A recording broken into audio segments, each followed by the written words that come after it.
Piggy book. For Julia. Mr. Pigott lived with his two sons, Simon and Patrick, in a nice house with a nice garden and a nice car in a nice garage. Inside the house was his wife. Hurry up with the breakfast, dear. He called every morning before he went off to his very important job. Hurry up with the breakfast, Mom. Simon and Patrick called before they went off to their very important school. After they left the house, Mr.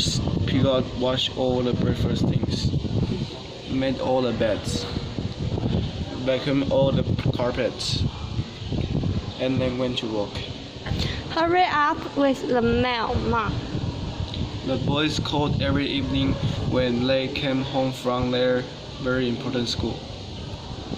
Hurry up with the meal, old girl.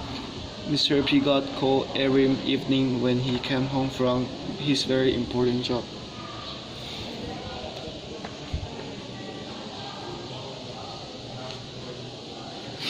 As soon as they had eaten, Mr. Pigott washed the dishes, did ironing, washed the clothes, and then cooked some more.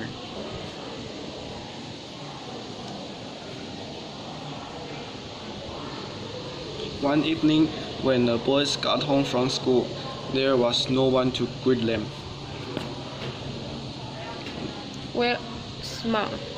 Demanded Mrs. Pigott when he got home from work.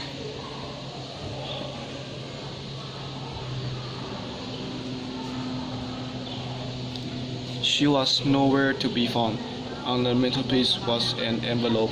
Mr. Pigott opened it. Inside was a piece of paper.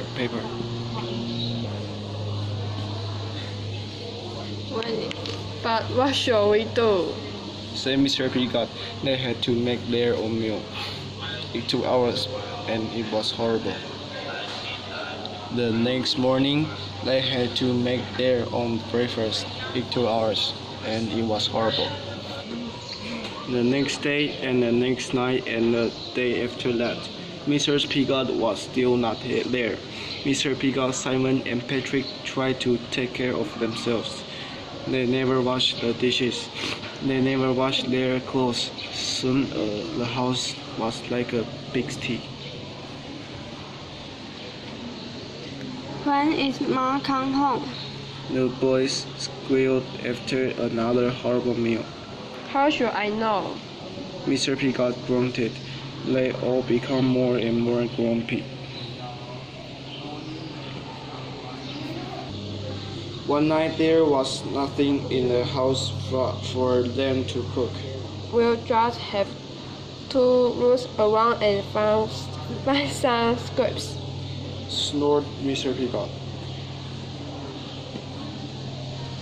And just then, Mr. Pigott walked in. Please come back. They snuffled. So Mr. Pigott stayed. Mr. Pigott washed the dishes. Patrick and Simon made the beds. Mr. Pigott did the ironing. And they all helped with the cooking. Sometimes they even sort of like it. Mom was happy too. She fixed the car.